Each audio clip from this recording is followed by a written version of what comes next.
Alright, we're at a vacant structure here, and we got the door jamb prop. Built this so it can be attached to an existing door jamb or attached to a 6x6 stick of lumber set into the ground.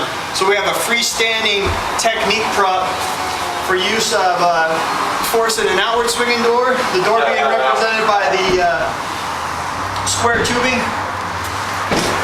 or an inward swinging door represented by the jamb, and then again this square tubing being the door. So what we're going to do, it's spring loaded to have the tension on the door. Got 2 holes in it for lags to be taken into an existing door jamb, or in this case just a freestanding door jamb arch in a vacant structure, so we can get lots of reps on working the tool around the door and around the jamb. The thing we want to really practice is gapping the door, capturing our gap and our gain, and then working the tool around the door. So this is just a technique prop. Fairly small, should be easy to pack around, not that heavy, and it can be rebuilt and reassembled as we go.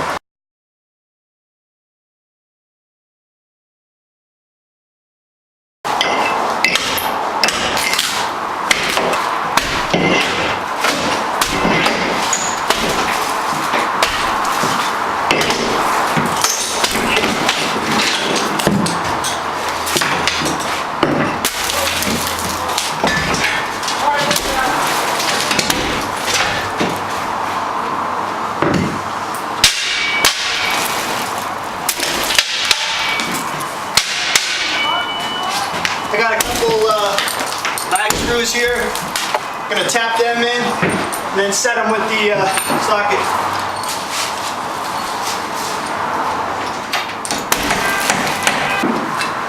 Alright, just making the final cinch down with the socket. Get it nice and snug to the jamb. Again, all I did was pound these lag screws into the drywall, into that king stud there. That way they get a good bite into the door. Again, we're just using an archway here, but it could be an existing door jamb. All set to go.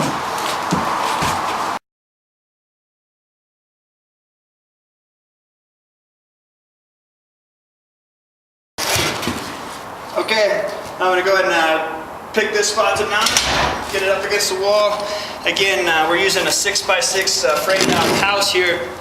But we could use a 6x6 stick of lumber, just mount it into the ground. Also, this can go up against a flat wall if you were to use a lag screw for that. Because we're dealing with wood, we're just using a lag screw, but certainly you could use carriage bolts into something metal, or even just add it onto the side of a Dale Peckle prop, or anything that you might have. You can see just how portable it is. So anyway, we're just going to strike this in with our flathead. Get it set top and bottom.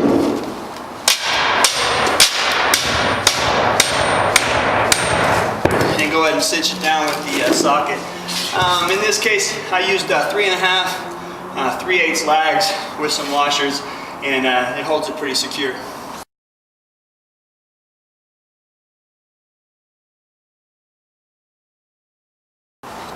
So starting with the prop, the red represents the door. Now it's only 1.5 inches by 1.5 inches, so we have to be cognizant of that and keep our work on this side of the plane of the door. The portability and the compactness is nice. We can move it around a lot, but it has its limitations. Obviously, one of the limiting factors is keeping yourself disciplined this side of the door. The other limitation is that our commercial outward swinging doors are most likely going to be set into a masonry jamb. That makes them the strongest point. The part that we're going to be failing when we're gapping the commercial outward swinging metal doors is the door.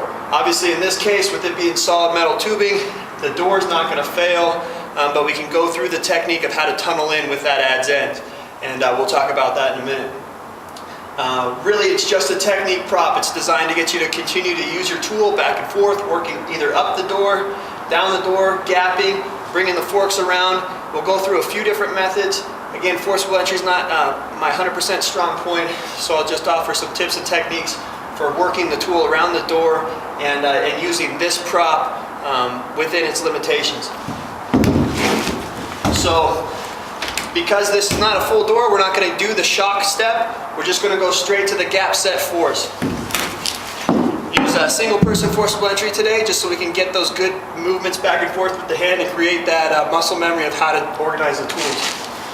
Come up to my commercial door, keep my halligan out, and start with my adz end. The reason why I start with my adz end to achieve my gap in a commercial door is one, the nice taper to it. It has the best flow from narrow point to fat point as far as getting that initial gap. The other advantage is the mechanical advantage. About a 2-inch point here with our 30-inch bar, 30 into 2 creates a 15-to-1 mechanical advantage. It's really important when we're trying to fail that door. Come up with our adz end, get to a point. If I'm working off of a knee, I'm always working better as a single person than if I'm stood up and hunched over. I'm going to strike my, set it, and I'm going to go through that motion of trying to fail that door with that rocking back and forth, 15-to-1 mechanical advantage to start collapsing that door. Using the strong point of the jamb and the masonry to fail the weak part of the door. Back and forth, back and forth. Remember, we may not have a gap the full set of the door. We may just have a gap at our tool. If we only have a gap at the tool, we come in with our wedge to capture our gaze. If we have a gap in the door, we can catch it with our axe. Come in with my axe, catch my gain, get my knee against it. Now I'm going to change my tool. Come to the forks, right on top of my axe. So I'm closest to that capture. Bring my axe out. I'm going to start my strike, taking the forks around the door. Strike, strike, always working out. So I'm bringing those tools in that around the door with each strike. Outward force, inward strike. Bearing into the crotch of the tool. Right now I'm up against that wall. A big reason why I mounted this here was so that I would be up against this wall, force myself again to have good technique. Come in with my axe, capture my gains, remove my tool, and now come in with the adz. Right on top of my axe. Getting in there, removing the axe, now I'm going to strike the adz, burying that, using that mechanical advantage, well clear of the wall. I can now affect the force all the way. I'm not going to do it because, again, this is just a technique prop, but you can see I've gone all the way through the steps right up to the point of failing the door. Bring the tool out. Reset the prop, and now we'll move to inward swinging. Okay, now we're just on the opposite side of the prop. It's kind of nice, the setting here. Got some steps up out of the garage into the house, and we've got it set up for inward swinging. This is nice because most of our single-family dwellings are residential, inward swinging door. Likely going to encounter it on the steps. It sets up a little more realism for the prop. What we're going to do now is force the inward swinging door. Obviously this is much more similar to real world with the inward swinging door versus the failing of the outward swinging door and that door collapsing. We're going to achieve our gap by coming into the jamb and trying to force it in so the spring-loaded prop works a little bit better. Remembering to be cognizant of that plane.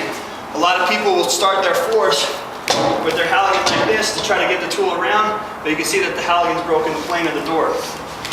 What I want to do is come up to my step, start my force by using my adz. Same thing, the mechanical advantage of my adz. Strike, start to blow that, use that downward pressure to create my gap, and either come in with the wedge or my axe. Try to get good at where that tool goes. If you come in at a flat angle on this, all you're doing is gapping the door and that little jamb. If you come in more at an angle, you're attacking and actually getting between the door and the jamb and really catching that gain that you made with your initial force. Now, a lot of times, IFSTA, they teach you on your inward swinging to take your forks this way.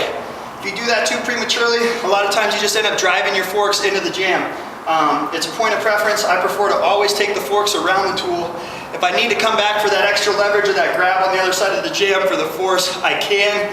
but more than likely I'll get it a nice gradual taper around the door and get my force in that way.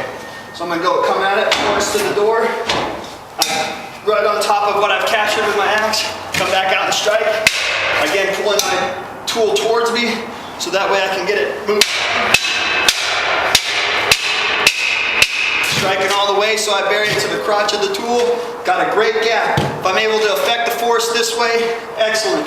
If I need that little extra of turning the tool, again, it's great for technique. I'm coming back, removing my tool, my halligan, turning my forks so that I can get that good leverage around the jamb, removing my axe, strike, and affect the force with the full push of the tool grabbing onto the jamb on the other side.